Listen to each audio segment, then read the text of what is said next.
अस्सलामुअलैकुम, मैं हूं आपकी होस्ट और आज द नेक्स्ट वर्ल्ड में हम एक ऐसी जगह जाने वाले हैं जहां आपके घर की दीवारें आपका मूड पहचानेंगी, आपका किचन आपकी पसंद का खाना खुद प्रिंट करेगा और शायद आपका अगला घर जमीन पर नहीं बल्कि समंदर की गहराइयों में या बादलों के ऊपर तैर रहा होगा। आज हम बात करेंगे 2050 के उन स्मार्ट शहरों की जहां ट्रैफिक का नामो निशान नहीं होगा और आपकी सवारी सड़कों पर नहीं बल्कि आसमानों में उड़ेगी। क्या आप तैयार हैं मुस्तकबिल के इस आलीशान घर की सैर करने के लिए? तो चलिए शुरू करते हैं। खुश आमदीद। आज हम कुछ ऐसी कमाल की टेक्नोलॉजीज पर बात करने वाले हैं जो हमारे खाने, रहने और यहाँ तक के हमारे सोचने के अंदाज को भी जड़ से बदल रही हैं। हमारे पास जो मवाद है उसमें तहकीकी मकालों से लेकर तकनीकी ब्लूप्रिंट्स तक सब कुछ शामिल है और ये फूड साइंस से लेकर न्यूरो इंजीनियरिंग तक फैला हुआ है। तो आइए इसकी गहराई में उतरते हैं और शुरुआत करते हैं सबसे बुनियादी चीज से, यानी हमारे खाने से। जी हाँ, और ये मौजू बज़ाहिर सादा लगता है, लेकिन यहाँ जो कुछ हो रहा है वो किसी साइंस फिक्शन से कम नहीं। खाने की 3D प्रिंटिंग। जब मैं ये सुनता हूँ तो मेरे जहन में चॉकलेट से बने हुए वो अजीबोगरीब मुजस्मे आते हैं, लेकिन ये इससे कहीं ज्यादा है। बहुत ज्यादा। ये टेक्नोलॉजी खाने को तह दर तह प्रिंट करती है। तह दर तह? जी, ताकि इसकी शक्ल, उसकी बनावट और यहाँ तक के ग़िज़ाइयत को भी हर फर्द के लिए अलग अलग डिजाइन किया जा सके। अच्छा। बिल्कुल। इसकी असल ताकत ज़ाती नौयत की ग़िज़ाइयत में है। जरा सोचें, ये टेक्नोलॉजी बुजुर्गों या उन लोगों के लिए कितनी बड़ी तब्दीली ला सकती है जिन्हें निगलने में दुश्वारी होती है। डिस्फेजिया जिसे कहते हैं। जी, डिस्फेजिया। अक्सर ऐसे लोग ग़िज़ाई कमी का शिकार हो जाते हैं क्योंकि उनके लिए खाना एक मुश्किल काम बन जाता है।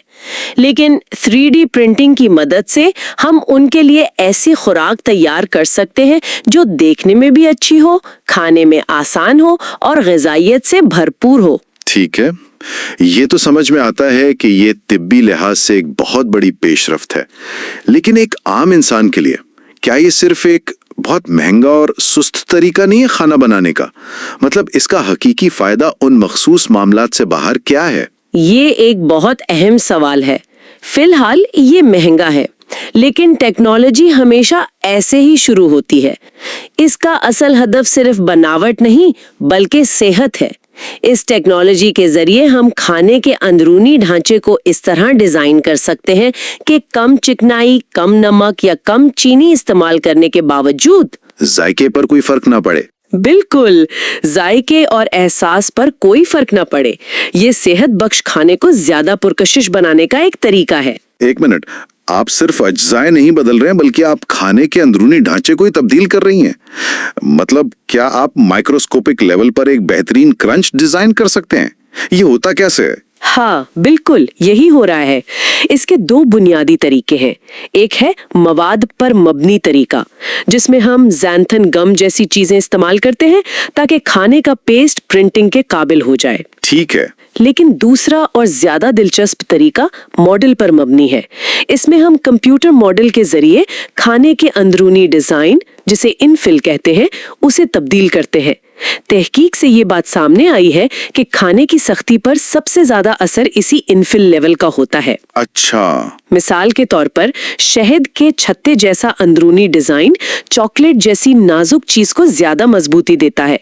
तो हाँ, हम लफ्जी तौर पर क्रंच को इंजीनियर कर रहे हैं।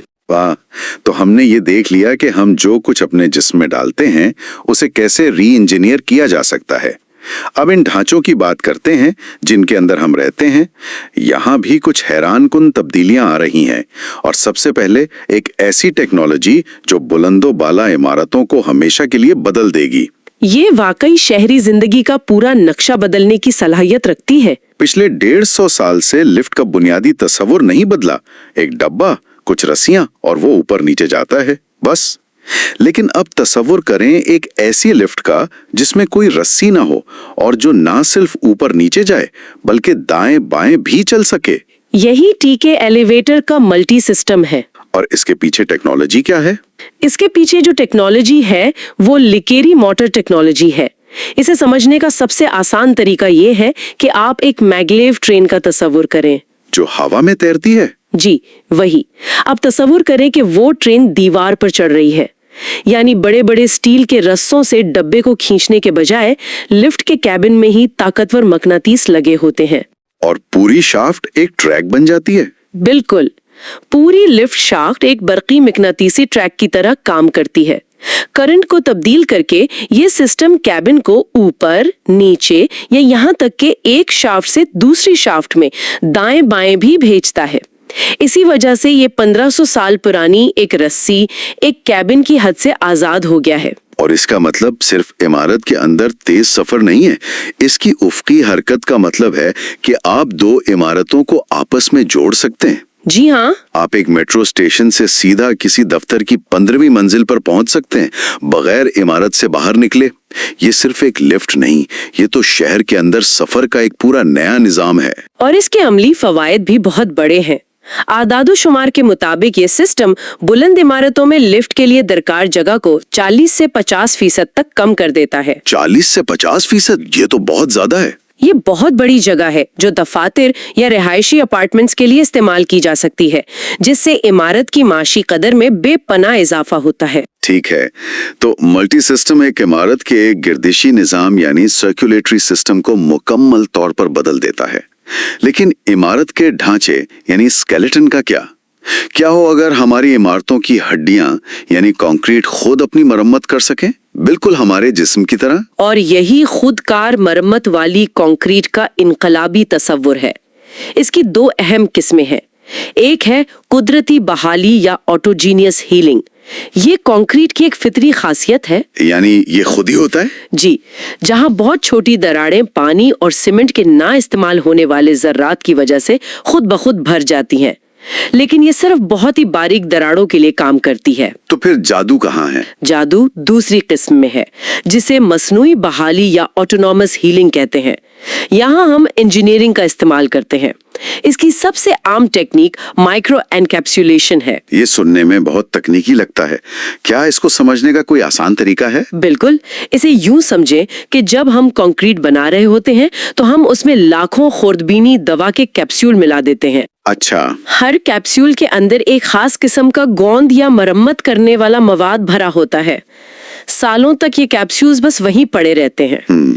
लेकिन जैसे ही कंक्रीट में कोई दरार आती है, वो अपने करीब तरीन कैप्सूल्स को तोड़ देती है और फिर वो मवाद बाहर आ जाता है। जी, इन कैप्सूल से गोंद बाहर निकलता है, कंक्रीट के साथ रद्दे अमल करता है और दरार को अंदर से ही भर देता है।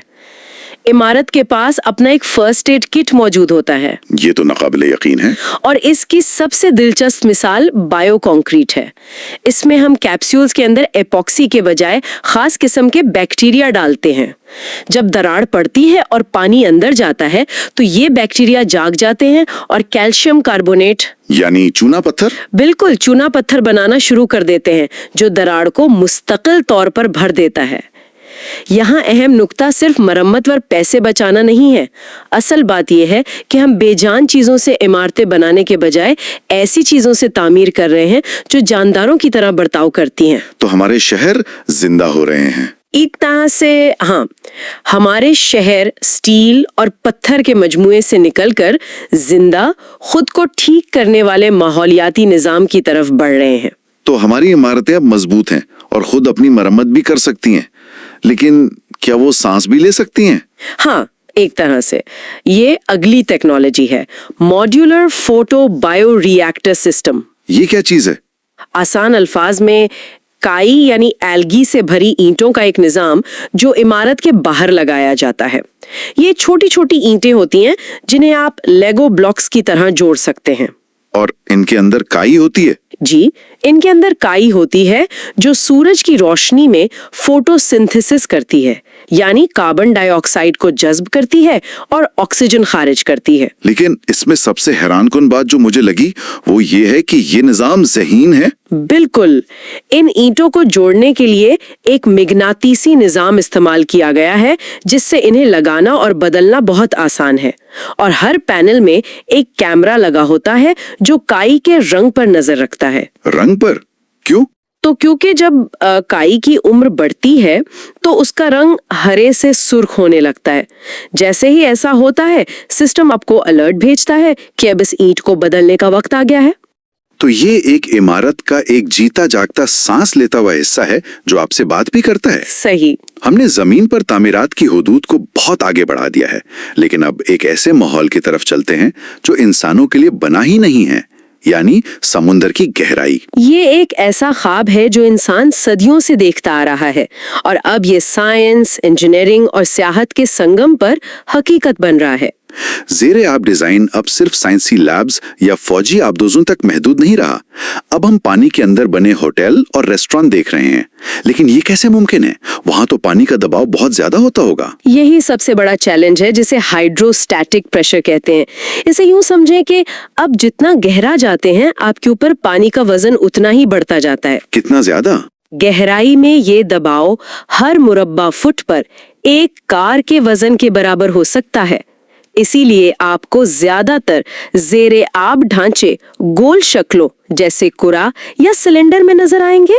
अच्छा, ताकि दबाव बराबर तकसीम हो। बिल्कुल, क्योंकि ये शक्लें दबाव को यकसा तौर पर तकसीम करती हैं। और खिड़कियों का क्या? आप इतने दबाव में शीशे की खिड़की कैसे लगा सकते हैं? वहां शीशा इस्तेमाल नहीं होता। इसके लिए कई इंच मोटा एक्रेलिक प्लास्टिक इस्तेमाल किया जाता है, जो शीशे से ज्यादा मजबूत और लचकदार होता है। इसकी कोई मिसालें हैं? जी, 2 बेहतरीन मिसालें मौजूद हैं।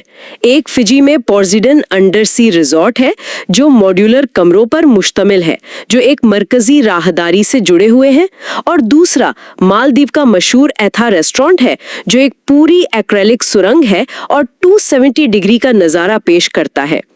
ये मंसूबे साबित करते हैं कि ये सिर्फ एक तस्वुर नहीं, बल्कि एक काबिल अमल हकीकत है। तो हमने अपने खाने को बदल दिया, अपने शहरों को जिंदा कर दिया, और यहाँ तक कि समंदर के अंदर रहने के तरीके भी तलाश कर लिए।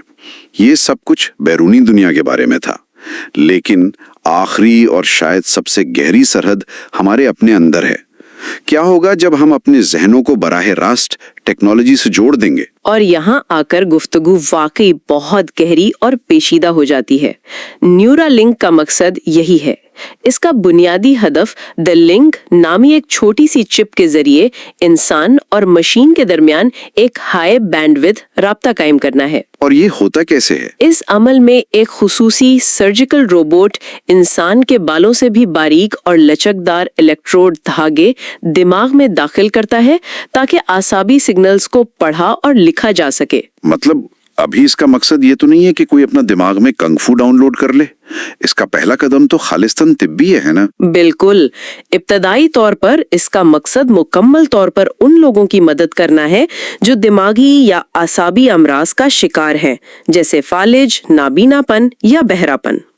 तसव्वुर करें, एक ऐसा मरीज जो हिल भी नहीं सकता, वो सिर्फ अपने ख्यालात से कंप्यूटर कर्सर चला सके या अपने मसनूई बाजू को कंट्रोल कर सके। इस पर कोई कामयाबी मिली अब तक? हाँ, इस हवाले से तहकीक में पहले ही शानदार कामयाबियां मिल चुकी हैं। एक तहकीक में माजूर अफराद अपने दिमागी सिग्नल से घर की लाइट्स और पंखों जैसे आलात को 100% दुरुस्ती के साथ कंट्रोल करने में कामयाब हुए। ये वाकई जिंदगी बदल देने वाली टेक्नोलॉजी है, लेकिन ये बहुत सारे सवालात भी खड़े करती है। अगर मेरा दिमाग एक लाइट को कंट्रोल कर सकता है, तो क्या कोई और मेरे दिमाग को पढ़ भी सकता है? क्या मेरे जाती ख्यालात महफूज हैं? यही इस टेक्नोलॉजी का सबसे बड़ा इखलाकी चैलेंज है। साइबर सिक्योरिटी का खतरा बहुत बड़ा है। हम इसे ब्रेन हैकिंग कह सकते हैं। Brain hacking? जी, और ये सिर्फ ख्याली बात नहीं है। मिसाल के तौर पर हमारे दिमाग में एक खास सिग्नल होता है जिसे P300 कहते हैं। ये सिग्नल लाशऊरी तौर पर तब पैदा होता है जब हम कोई जानी पहचानी चीज देखते हैं। अच्छा। मुहक्किकीन ने यह साबित किया है कि अगर आपको स्क्रीन पर तेजी से नंबर दिखाए जाए और आपके P300 सिग्नल पर नजर रखी जाए, तो अंदाजा लगाया जा सकता है कि आपका पिन कोड क्या है। क्या मतलब? ये इस तरह नहीं है कि कोई आपके ख्यालात को एक जुमले की तरह पढ़ ले, लेकिन ये पैटर्न को पहचान कर ऐसी मालूमात निकाल सकता है जो आप जाहिर नहीं करना चाहते। और इसके माशरती असरात क्या होंगे? اس سے تو امیر اور غریب کے درمیان ایک نئی تفریق پیدا ہو جائے گی. ایک طرف بہتر یا انہانسڈ انسان ہوں گے اور دوسری طرف عام انسان. اگر کوئی شخص اپنی یادداشت کو بڑھا سکتا ہے یا نئی صلاحیتیں سیکھ سکتا ہے تو کیا وہ باقی معاشرے سے آگے نہیں نکل جائے گا؟ یہ وہ سوالات ہیں جن کے جوابات ٹیکنالوجی کی ترقی کے ساتھ ساتھ تلاش کرنے ہوں گے. آج ہم نے کچھ ناقابل یقین ٹیکنالوجیز کا جائزہ لیا، ایسی خوراک سے جو ہماری صحت کے مطابق ڈھل جاتی ہے، ایسی عمارتوں تک جو خود کو ٹھیک کرتی ہیں اور ماحول کو صاف کرتی ہیں، اور آخر میں ایک ایسے مستقبل تک جہاں ہمارے خیالات مشینوں سے جڑ جاتے ہیں. یہ تمام ٹیکنالوجیز بظاہر بہت مختلف ہیں، لیکن ان سب میں ایک مشترکہ بات ہے. یہ ہمارے ماحول اور خود ہمارے ساتھ ہمارے تعلق کو بنیادی طور پر تبدیل کر رہی ہیں. یہ قدرتی اور مصنوعی کے درمیان کی لکیر کو دھندلا رہی ہیں. بالکل. ہم اپنے بنائے ہوئے ماحول کو اپنے حیاتیاتی وجود کا حصہ بنا رہے ہیں. عمارتوں اور خیالات سے مشینوں کو کنٹرول کرنے والے انسانوں کی بات کی. جب یہ ٹیکنالوجیز آپس میں مل جائیں گی تو کیا ہوگا؟ جب ایک عمارت خود ہمارے ذہن کا حصہ بن جائے، جب ہمارا ماحول ہمارے انکہے خیالات پر رد عمل دینے لگے، تو کون سے نئے امکانات اور کون سے نئے خطرات پیدا ہوں گے؟ تو دوستو، کیا آپ ایسے گھر میں رہنا پسند کریں گے جو آپ کی سوچ سے چلے؟ کامنٹس میں ہمیں ضرور بتائیں کہ آپ کو مستقبل کا کون سا شہر سب سے زیادہ پسند آیا، تیرتا ہوا جزیرہ یا زمین دوز گھر؟ اگر ویڈیو اچھی لگی تو اسے لائک کریں اور دی نیکسٹ ورلڈ کو سبسکرائب کرنا نہ بھولیں. اگلی ایپیسوڈ میں ہم زمین کی حدود کو پار کر جائیں گے. ہم دیکھیں گے کہ انسان مریخ پر اپنی پہلی بستی کیسے بسائے گا، مانسٹر راکٹس ہمیں کہاں لے کر جائیں گے، اور کیا عام انسان بھی خلا کی سیر کر سکے گا؟ ملتے ہیں اگلی ویڈیو میں. اللہ حافظ.